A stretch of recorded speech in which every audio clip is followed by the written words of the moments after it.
Hello, I'm Warren Martin, and this is Mo Monday, where it's all about getting Big Mo on your side to start out your work week, getting the motivation you need on Monday to be who you were created to be all week long.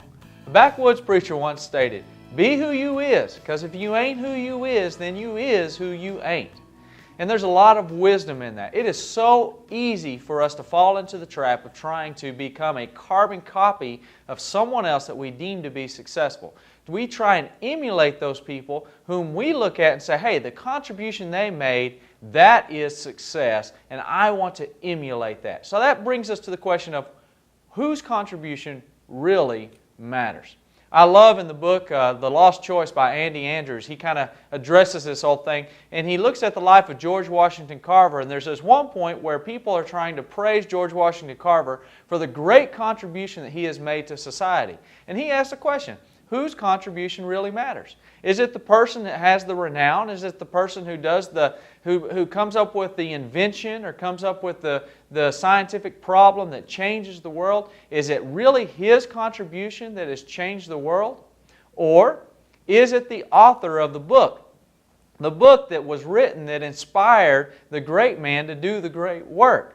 Or is it the teacher? Is it the teacher who taught the author, who wrote the book, who inspired the great man who changed the world? Or you know what? Maybe, just maybe, it's the old widow woman. You know, the old widow woman who set up the scholarship fund and enabled the teacher to go to school, who was able to teach the author, who wrote the book that inspired the man of great renown. And he finally brings it all the way down and he says, no, the guy whose contribution really mattered, it was the guy who drove the wagon.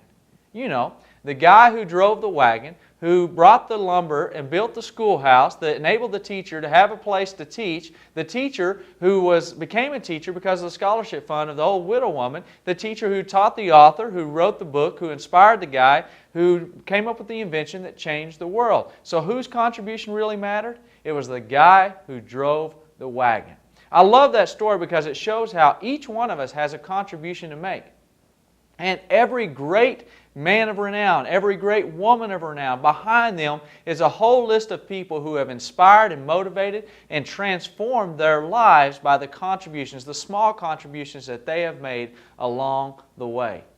And the point of it is this: the contribution that you can make that matters most to this world is the contribution of being who you were created to be. Do you realize that you are the only you that will ever walk this earth? There's never been another you before you. There will never be another you after you. You are the only you that will ever walk this earth. And I believe that God desires to work through your life. And when God works through your life, you know what happens? That makes your life a unique expression of Him in this world. A unique expression that it will never see in anyone else.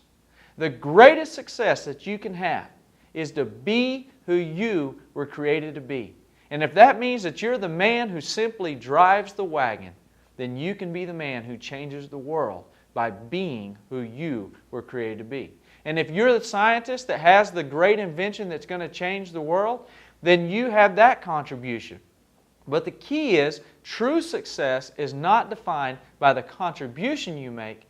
True success is defined by being who you were created to be. Being the unique person that you were put on this earth to be. Because no one else can ever succeed at that job. I'm going to challenge you this week, and I want you to join me. This week, let's get along. Let's figure out how we're wired. Let's look at our gifts, our talents, our abilities, and let's figure out that unique person that we were created to be and use that as our hallmark. Use that as what we look at to determine whether we have had a successful day or not, by being who we were created to be. Okay? Until next week, hey, get back into the game of life and let's go have an extraordinary week out there, okay?